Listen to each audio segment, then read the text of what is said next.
Hey guys, Zack here, and welcome back to another action figure review, and today we'll be taking a look at the SH Monsterarts Godzilla 1954, the reissue. Anyway, this version of Godzilla comes from the 1954 film Gojira. I usually refer to this movie as the original 1954 Godzilla, but most people refer to this movie as Gojira, and do I really need to talk about my thoughts about this movie? Like, it's pretty, I think it's pretty unanimous that this is, the best Godzilla movie ever made. They treat Godzilla with so much respect here, he's the living embodiment of the dangers of nuclear weapons, and even, in the movie, I think that's portrayed really well.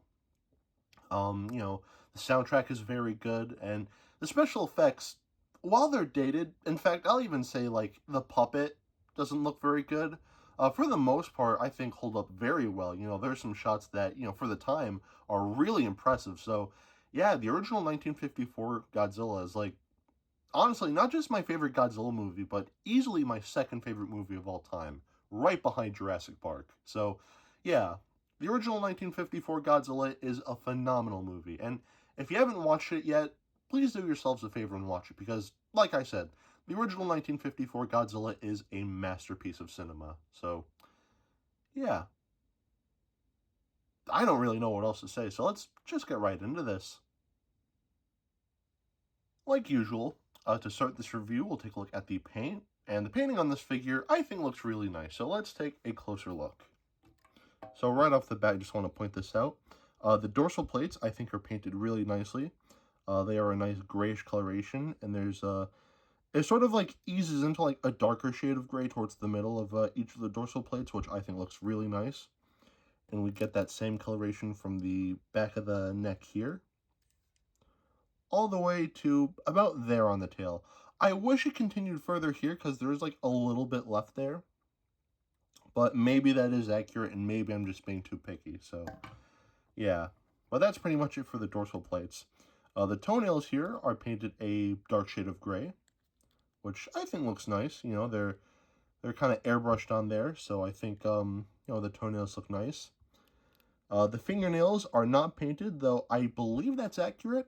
I could be wrong, but from what I've heard, this is accurate. So yeah, but again, that's based on what I've heard, but I digress. The eyes here are painted white with black pupils, and I think the pupils are painted nicely. Just whatever you do, don't look at this figure head on. But yeah, the inside of the mouth here is painted gray, so the teeth and the tongue. The tongue has a little bit of dry brushing of a darker coloration, so there's a little bit of shading on the tongue there inside the mouth, but still, the entirety of the mouth is going to be painted this this nice grayish color. So yeah. Anyway, that's pretty much it for the painting on this figure. I think the painting looks really nice. I think it's pretty much what you'd expect from a Godzilla 1954. So, yeah. Overall, the painting on this figure, I think looks good. So the painting here, I'd say gets a pass. Now, we'll take a look at the articulation. And the articulation on this figure, I think is pretty nice. So let's take a closer look. So right off the bat, the mouth can open like so. The base of the head is on a ball joint. Another ball joint here, and another ball joint at the base of the neck here. So Godzilla can look down like so, and up like so, which I think is pretty cool. The shoulders here are on ball joints. Mine are a little tight, but still, they're on ball joints nonetheless. We have a bend in the elbow here. And the wrists are on ball joints. This figure also has a little bit of an ab crunch. So now Godzilla can look really down, which again I think is pretty cool. It's a little tight though. The thighs are on ball joints so they can move like so. We have a nice bend in the knees here. And the ankles are on ball joints as well, so they can pivot and whatnot. which is really nice. And the tail here just has a lot of really nice feeling joints here, a lot of segments here. You know, and they can like hold a pose nice and tightly, you know, like nothing's too loose or anything like that. It's just very nice. Unfortunately, this last piece here, this is just one piece. It would have been nice if there was just like one more joint here, but I can live with this. So this is not a big deal at all. And one thing that this figure can do that I really like, I like being able to do this with all my Monsterarts Godzilla figures. You can make him stand up like a more like modern day theropod, which I think is pretty cool. So yeah, that's pretty much it for the articulation on this figure. And the articulation here, I think, is nice. You know, nothing pops off too easily. You know, everything is just, the articulation here is just nice. So the articulation here, I'd say, gets a pass. Now, we'll take a look at the sculpt. And the sculpting on this figure, I think, is pretty much perfect. I think it captures the likeness of the original 1954 suit beautifully. A couple of very, like, nitpicky things.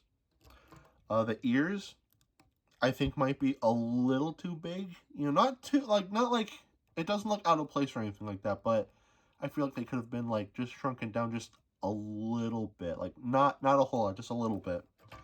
And also, I don't know why the tail, like, the tip here is just kind of sticking upwards, which, I don't know, looks a little weird when posing this guy, but still not the end of the world. Because, you know, overall, I still think this is pretty much perfect. Like, this looks really good, really close to how he looked in the movie, so, yeah. Overall, sculpting on this figure is pretty much perfect. So the sculpting here, I'd say, definitely gets a pass. Now, we'll take a look at the detailing, and the detailing here is very good. So let's take a closer look. So starting off at the head here, we can see all of like the little scales here and all of like the ridges and like the face here, I think, are detailed very nicely. And even the inside of his mouth here has a very nice bit of detailing there as well. And again, just a lot of really nice scaling like down the neck here and like throughout the body. And it's just detailed very nicely. The torso has like a really nice like rubber suit effect where it's like, you know, you see like the creases like from like the original suit, and I just think this looks really cool. And again, like the arms just have a lot of really nice detailing here as well. Just a lot of really nice creases here, and just overall just a lot of really nice detailing here. Like the scaling here is just so well defined, it's not even funny. Well, yeah, just more scaling down the body here, and just a lot more like creases and whatnot, which just looks very nice here, you know, and even like a little bit of like musculature here in the legs. Again, just looks very, very good here, and I'm a really big fan of how this looks. The dorsal plates have a fair bit of detailing here as well. The sides here have a lot of nice ridges and whatnot, and it just looks really good. Going to the tail here, again, just a lot of really nice scaling here, and all of like the seams in the tail here are just detailed very nicely. And just a lot of really nice detailing here, and this just looks really good.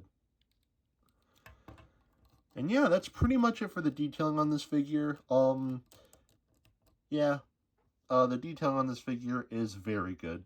So the detailing here, I'd say, definitely gets a pass. Now, we'll do some size comparisons. To start, here we have the NECA Godzilla 1954.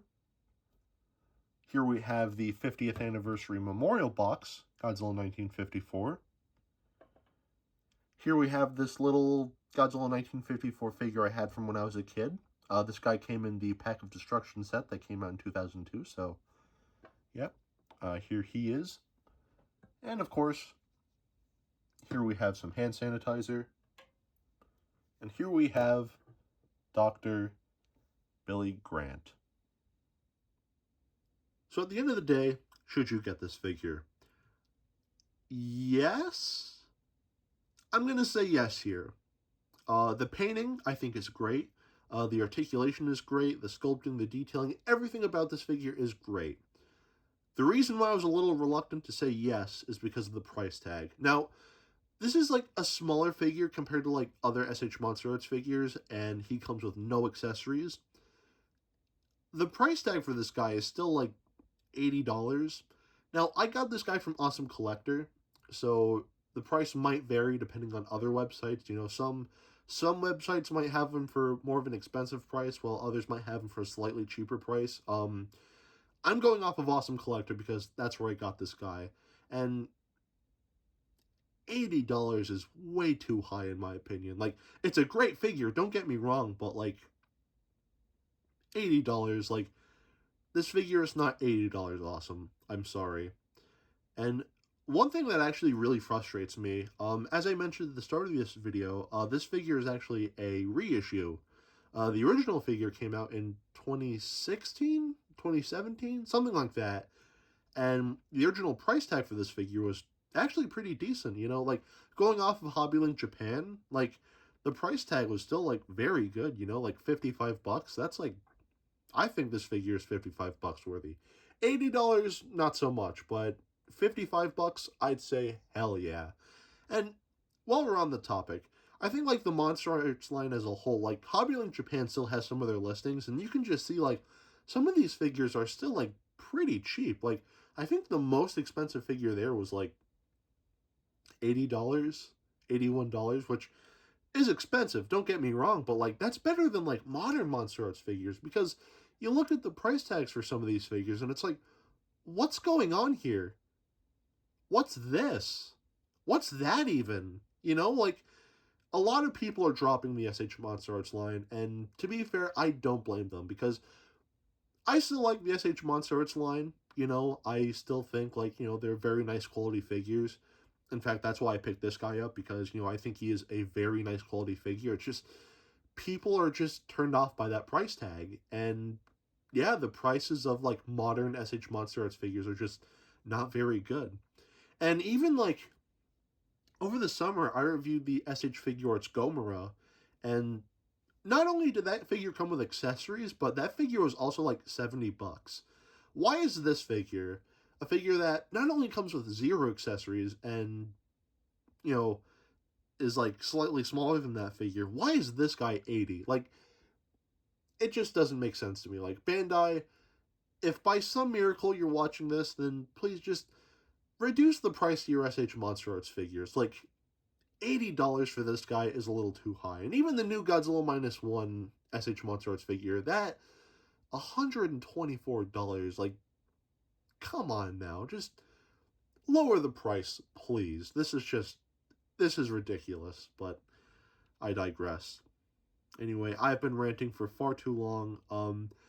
Price tag aside, I do really like this figure, and if you can get him for a good price, I'd say definitely pick him up. Like, pick him up now even, but if you can get him for a cheaper price, even better, but I digress. Anyway, that is it for today. Have a great rest of your week, and I will see you in the next video. Peace, Zack out.